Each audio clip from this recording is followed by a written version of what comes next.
YCP నాయకురాలు వాసిరెడ్డి పద్మ మీడియాతో మాట్లాడుతున్నారు. ఇప్పుడు లైవ్ చూద్దాం. మహిళలకు సంబంధించినటువంటి విషయాల మీద 5 ఏళ్లుగా ఈ రాష్ట్రంలో ఆత్మగౌరవాన్ని గౌరవాన్ని గాని పెంచేటటువంటి విధంగా మహిళా సాధికారిత అంటే ఏంటో చేసి చూపించి ఈరోజు మహిళలకి అండగా నిలబడినటువంటిది ప్రభుత్వం. ప్రతి పథకము ఈరోజు మహిళలను ఉద్దేశించి డీబీటీ ద్వారా డైరెక్ట్ గా నేరుగా మహిళ అకౌంట్లోకి డబ్బందేలాగా చేశాం. అదేవిధంగా 30 లక్షల మంది మహిళలకి జగన్మోహన్ రెడ్డి గారు ఇళ్ల పట్టాలు ఇచ్చి వాళ్ళని ఇంటి యజమాని చేసి గౌరవించినటువంటి పరిస్థితి. కానీ ఇవాళ చంద్రబాబు ఏం మాట్లాడుతున్నాడు? చంద్రబాబు మహిళల్ని ఎంత కించపరుస్తూ మాట్లాడుతున్నాడు. గతంలోనేమో అత్త మగబిడ్డను కంటానంటే కోడలు వద్దంటుందా అనేటటువంటి వివక్షతని, ఆడపిల్లలు మగపిల్లలు అనేటటువంటి వివక్షతని సాక్షాత్తు మీ నోటి నుంచే వినిపించారు ప్రజలకి.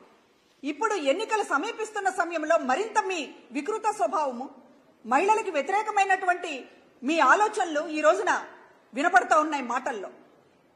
జగన్మోహన్ రెడ్డి గారి కుటుంబ సభ్యుల్ని దూషిస్తా ఉన్నారు. ఒక దళిత ఎమ్మెల్యేని హోంమంత్రిగా చేసి గౌరవించినటువంటి జగన్మోహన్ రెడ్డి గారిని ఒక పక్కన ఉంటే, మీరు ఈ రోజున అదే హోమ్ మినిస్టర్ మీద, అదే దళిత మీద దాడులకి తెగబడేటటువంటి పరిస్థితిని తీసుకొస్తున్నారు. అంటే మీరు అధికారంలోకి వస్తే పొరపాటున ఏం జరుగుతుందో ఈ రోజు సినిమా చూపిస్తా ఉన్నారు. అవ్వాతాతల్ని మొత్తం ఈ రోజున రోడ్డు మీదకి తీసుకొచ్చి వాళ్ళ ప్రాణాలు తీస్తున్నారు. మరో పక్కన దళితులపైన, మహిళలపైన ఒక అత్యున్నతమైనటువంటి స్థానంలో జగన్మోహన్ రెడ్డి గారు వాళ్ళని ఉంచితే వాళ్ళపైన ఈ రోజున దాడులకి తెగబడుతూ ఉన్నారు. అంటే మీరు ఎంత అరాచకాలకైనా దిగుతారు. గతంలోనూ చూసాం. మీరు ఈ రోజున ల్యాండ్ టైటిలింగ్ యాక్ట్ మీద మాట్లాడుతూ ఉన్నారు. భూ ఆక్రమణదారులకి కొమ్ము కాస్తూ ఈ రోజున మీరు అమరావతిలో అసైన్డ్ భూముల్ని, ఏదైతే దళితులు, ఏదైతే పేదలు, ఏదైతే బడుగు బలహీన వర్గాలకు సంబంధించినటువంటి భూములన్నీ మీ బినామీలు లాక్కొని దానిపైన విచారణ ఒక పక్కన జరుగుతూ ఉంటే, కఠినమైనటువంటి భూ ఆక్రమణకు సంబంధించినటువంటి చట్టాలేవి రాకుండా మోకాలు అడ్డడానికి ఈ రోజున విష ప్రచారం చేస్తూ ఉన్నారు. భూ ఆక్రమణదారులకి కొమ్ము కాస్తూ మాట్లాడుతున్నారు. అంటే మీరంటే ఒక అరాచకం.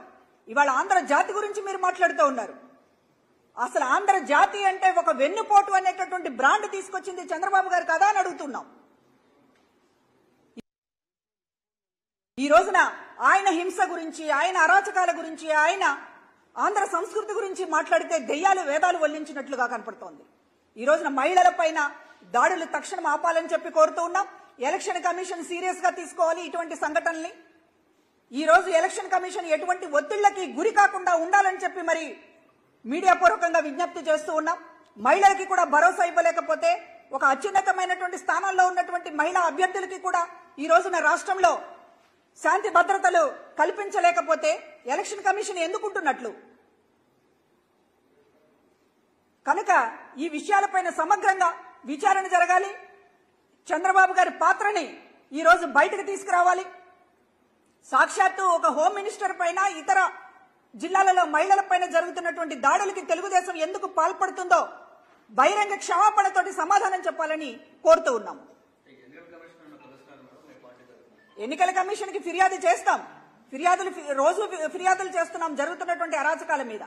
కానీ ఈ రోజున ఏం జరుగుతోంది అనేటటువంటి చూస్తూ ఉన్నారు.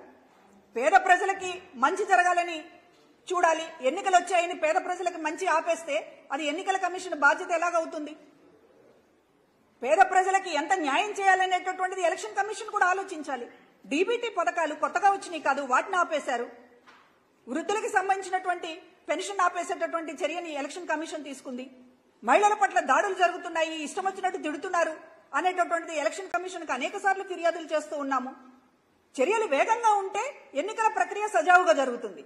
కనుక ఈ దాడి ఘటనైనా, హోమ్ మినిస్టర్ పైన దాడి ఘటనైనా ఎలక్షన్ కమిషన్ సీరియస్ గా తీసుకుని ఎన్నికలు జరిగే లోపు చర్యలు ఉంటేనే ఎన్నికల ప్రక్రియ సజావుగా జరుగుతుంది. అది ఎలక్షన్ కమిషన్ కి తెలియని విషయం కాదు. కాబట్టి వేగంగా స్పందించాలి, వేగంగా కఠిన చర్యలు తీసుకోవాలని చెప్పి కోరుతూ ఉన్నాం.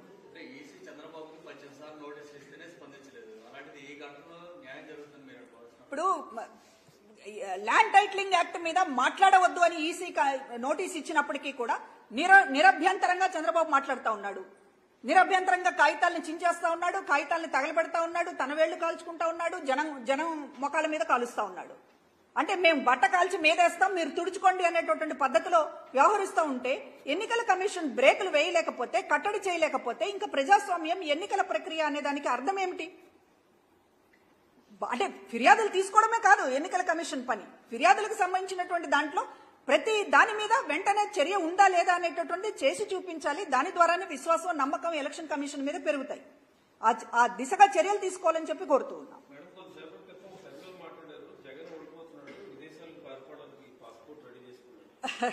ఇప్పుడు అందరి కళ అది. జగన్మోహన్ రెడ్డి గారు ఓడిపోవాలనేటటువంటిది పగటి కళ. అందరి కూటమి కానీ, లేకపోతే కూటమికి వెనక నుంచి మద్దతు ఇస్తున్నటువంటి, తెర వెనక మద్దతు ఇస్తున్నటువంటి షర్మిల కానీ వాళ్ళ కోరిక జగన్మోహన్ రెడ్డి గారు ఓడిపోవాలనేటటువంటిది. పగటి కళలు కనొద్దు. ఈ రోజున ఎక్కడా లేనటువంటి విధంగా ఈ రాష్ట్రాన్ని అన్ని విషయాలలో మంచి వైపు, అన్ని విషయాలలో నూతన మార్గాల వైపు నడిపించినటువంటి జగన్మోహన్ రెడ్డి గారికి ఓటమి అనేటటువంటిది ఉండదు.